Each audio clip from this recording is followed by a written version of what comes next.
माशाल्लाह से आज स्टाफ की इफ्तारी की हुई थी और शुक्र है अल्हम्दुलिल्लाह अल्लाह ने इस काबिल का किया है। उन्हीं की पसंद की चीज़ें बनाई थी क्योंकि कभी कभी खाते रहते हैं तो मुझे पता है कि इन्हें कौन सी चीज़ें ज़्यादा पसंद हैं। 4:45 हो गए थे यहाँ पे, लेकिन इफ्तारी की तैयारी 2 बजे मैंने शुरू कर दी थी और हेल्पर को भी बताना याद नहीं रहा था कि आज उनकी इफ्तारी है। लेकिन अल्लाह का शुक्र है फिर भी थोड़ी लेट आई वो, लेकिन हमारा काम टाइम के ऊपर हो गया। अल्लाह का शुक्र है थोड़ा ज़्यादा बंदा एक्टिव रहे, टाइम देख देख के करे ना तो हर चीज़ अल्लाह का शुक्र हो जाती है। और इस सफ़र ना गैस भी नहीं इतनी जा रही। पिछले साल तो यूँ होता था इफ्तारी से पहले ना गैस बहुत कम हो जाती थी।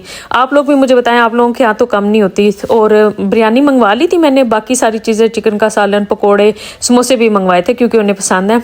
तो अल्लाह का शुक्र है टाइम के ऊपर सारा हो गया था, ऊपर भी दे दिया। और ये हमारे छत से व्यू है सामने।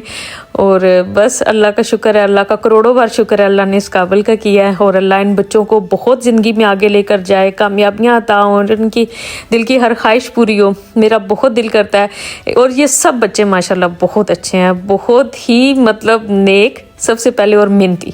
मतलब कई दफ़ा यकीन करें मैं नासिर साहब से बात करती हूँ और ये मुझे भी बताते हैं कि कितनी मेहनत ये करते हैं। और मुझे फ़ख्र महसूस होता है उन वालिदैन के ऊपर जिनके ये बच्चे हैं जो इतने मेहनती हैं। आप लोग मुझे कमेंट बॉक्स में ज़रूर बताएं आपका रमज़ान कैसा जा रहा है। और फिर छत के ऊपर इन्होंने नमाज़ पढ़ ली और मैंने अपनी हेल्पर जिसके साथ मैं रोज़ाना इफ्तारी बनाती हूँ सुमेरा के साथ इफ्तारी की।